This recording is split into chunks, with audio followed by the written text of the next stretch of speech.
Nandito po kami sa kulungan ng warthog ni Sir Nelson. Mayroon siyang habang pangil. Ito po. Ito ang kanyang tawag doon, yung kanyang boar. Napakadelikado po ito pag hindi ka kilala. Ganyan po, tumatayo yung hair sa gitna. Yan pag yan po. Ayaw niyong lapitan ng hindi nakakilala. Pero bago po natin pag-usapan yan, kung bago ka pa lang sa channel ko, paki-like naman po, comment, share, and subscribe. At huwag kalimutang i-hit ang ating button bell para ma-notify po kayo sa ating mga bagong upload. Si Sir agree lang talaga yung ano niyan. Pag ito kasi wala. Amo kasi pag amo ganyan lang po siya mag-feeding ng kanyang baboy damo dito, medyo ano tayo malayo lang. Mga nilagang sari-saring gulay po ito. Yan po. Ang taba na po, ang taba. Mga 80 kilos siguro, meron itong kilo na ito, 80 kilos. At dito sa kanan ay yung kanyang babae na may anak. Ito po. Ito po yung minsang nagkasakit na pumayat ng gusto dahil sa mga anak niya.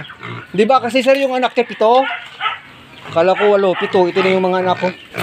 Napailabas na dispose na yung 4. Yan po. Ganyan lang po mag-feeding dito. Kasimple lang. Nako. Nilaga na kahit ano-ano. Ang lulusok ng kanyang mga anak ko. Yan. Ito maamo yan. Kahit hawakan nyo sa ulo, okay lang. Malalakas sila sa kainan. Mga ka-agri. Mga ka-farm. Ito ay Bisayan warthog. Gata sir ano. Tingnan nyo po. Iba yung tenga niya. Tayong-tayo na maliliit yung tenga nila. Hindi po sila black pig lang. Bagkus sila po talaga ay baboy damo po talaga na galing ng wild at pinadami. Ito po yung Bisayan warthog. Itim na itim no. Oh, haba ng nguso. Tingnan mo sa ang haba ng nguso kasi nga baboy damo po kasi talaga. Mga ka-agri, mga ka-farm. You will see on the other side here. Suro nila sa malapitan. Lakas nila kumain no. This is how Sir Agri is feeding his Philippine Bisayan warthog. Ito yung nanay nila na minsan nagkasakit. Akala nila ay mamatay na pero yan po. Lumaki na naman ulit. Kasi kung minsan-minsan lang nanganak, 7, 8, nako. Wahaba na ito. Kahit po ganito kalaki, pwede na po itong lilitsunin. Nako. Sarap na itong lilitsunin. Siguro aabot na po ito 15 kilos. Hanggang 18 kilos yung maliliit na yan. Kasi mabibigat po kasi yung mga baboy. Pag ganyan na, abutin na siguro 20 kilos yan eh. Wow. Pero yung napakalaki niya dito sa kabila, inihiwala niya po kasi ito medyo delikado po kasi ito. Pag ito po ay kumawala dito, si Sir Agri lang yung makakahuli sa kanya at makapapasok sa kanya dito sa kanyang kulungan. Mga ka-agri. Kasi ayan o. Tinitingnan ako tumatayo yung balahibo sa liig at sa likod. Ano yan? Hindi magandang hindi magandang pangitain yan pag nakatingin ng masama sa iyo. Kaya wag na nating videoan. Ayan po. Balik na lang muna tayo dito habang sila ay tumpak sa kainan. Ayan, kain pa ng kain pa mo. Oh, galing. Ganda naman. That's how they are being fed. Yung laman po kasi dyan ang mga kinain nila ay mga ano po yan, mga leftover. Pero hindi po pwede yung may mga leftover na nasira na. Hindi po pwede. Leftover. Tapos nilalaga ulit. Lahat-lahat may papaya, may kangkong, may dahon ng tawag doon. Dahon ng gabi, pati minsan puno ng saging. Anything po. Mga kalabasa, kahit yung mga mga waste sa tindahan po ng mga leafy vegetables at saka mga ibang klase ng mga root crops and vegetables po. Pag pwede pong malaga, kaya po dito sa amin, murang-mura yung papaya. Ito po, karamihan dito yung papaya. Bunga ng papaya, hinog o hilaw mo yan. Sinaslice lang yan at saka nilalaga hanggang sa pwede mo na siyang madurog-durog talaga. Lagyan mo ng konting feeds, lagyan mo ng konting ipa. Lagyan mo ng konting asin kung mayroon. Pakunti-kunti lang lahat kahit nga wala asin eh.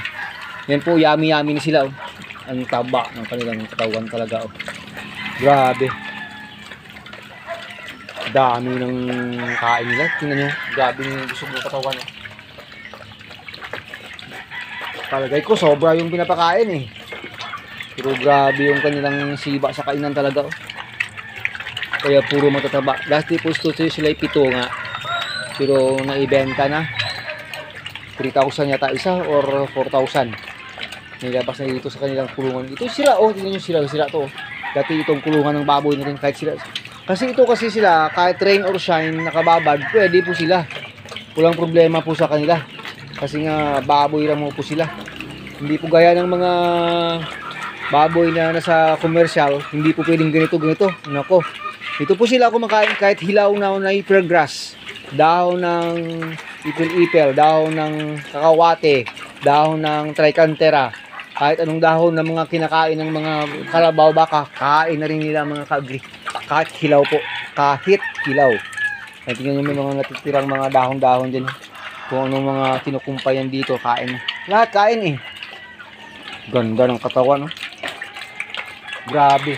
Sir! Hindi kaya sobra yung binigay mong pagkain? Grabe yung busog nila, sir eh. Grabe yung busog nila, oh. Wow. Pero ito ay mabait. Ito ay si Yo, ito yung isa doon si Mi. Yun ba? Pero ito ay mabait pero hindi kayo magkapagbigay ng kumpiyansa kasi pwede po silang mangagat pag hindi po nila kakilala. Kaya oh, ang ganda oh. Ang haba ng uso talaga pag ano eh.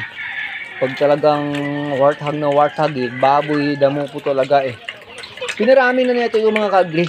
Marami nang kumuha dito ng mga pair-pair. Pinaalaga sa iba, binenta sa iba. Kaya dumami na dito paunti-unti sa amin. Kasi minsan mahirap maghanap nito. Kaya minsan mahal po ito. Pag hindi nila ibibenta, kahit ganito, kung gusto nilang ibibenta, siguro mga 4,000, 5,000, ganon. Pero pag hindi nila ibibenta, kahit magbilhin mo ng 10 mil, ayaw ibibenta, wala kang magagawa. Yung talagang hindi ibibenta. Grabe yung busog nila, oh. Masyadong busog, oh. Grabe, no? Mga ilang months na yung anak niya? 3 months. Pag ganito, sir, pwede na ba ibenta 3,000 hanggang 5,000, ano? 3.5 to 4. Oh, 3,500 to 4, ganun. Pero pag ayaw pang ibenta at gustong bilhin hanggang 5, pwede. Malakihin mo. Oo nga eh. Ganda talaga. Very, very black na black. Yung nanay nila hindi nangangagat. Kahit ako, hindi ako kagatin. Hawakan mo. Hawakan ko? Hindi, hawakan ko daw eh. Ayan o. Ay, bait. Pero yung isa hindi pwede hawakan. Lalaki? Oo. Pag hinawakan ko, putol yung kamay ko. Subukan mo doon. Wag na, kasi mahirap na. Kauli, hawakan mo yung baboy doon. Pero ito, nagpapahawak eh. Pero ito, ayaw. Delikado ito eh. Pero kung si Sir Agre, ayan, pwede niyang hawakan, si Sir Agre. Pero pag iba, delikado. Patayo balahibo. Delikado, tumatayo balahibo sa liig at saka sa likod. Nako. Oh, baka makakat yung kamay mo dyan, Lee. Selan yan. Misilan itong mga lalaki. Pagkain ng pagkain, itatapon yung pagkainan. Oo, lalo na kumakain, mahirap na. Ayan, ginaganyan yun, oh. Ayan, gusto niya kasing ginaganyan yung gilid niya eh. Pag ginaganyan po, mahihiga yan. Gusto talaga ganyan, oh. Nako, sarapan siya, sarapan. Kasi may kumakamot ng gilid niya, sarap siya. Yan oh, ganyan yung technique. Yan, hihiga yan pag ano mo. Mahaba na talaga yung pangil sir ano. Matulis pa naman yung pangil niya. Oh. Nako, siya. Maraming thank you. Bye bye. That's how they feed. Tawag doon. Philippine, Bisayan, warthog, baboy damo. Hello, bait talaga itong babae. Pero yung lalaki, hindi talaga pahawak. Pwede rin mapahit dyan. Oh, pwede na, malaki na siya. Yo, yun na po. Pag na-hit, share ni rin yung sasampa, sir. Pinapasok mo lang dito yung lalaki. Ko. Pero yung mga anak niya, pwede na masarap ng litsunin to. Naku, bilis lang lumaki. Malakas o man. Tingnan nyo, grabe no. Busog na busog siya. Pati yung maliliit to, busog na busog. Busog na busog. Grabe. O pag ganito, malapit na mag-get na naman itong nanay nila kasi tumaba na naman. Oo, habang-haba ng muso. So siya.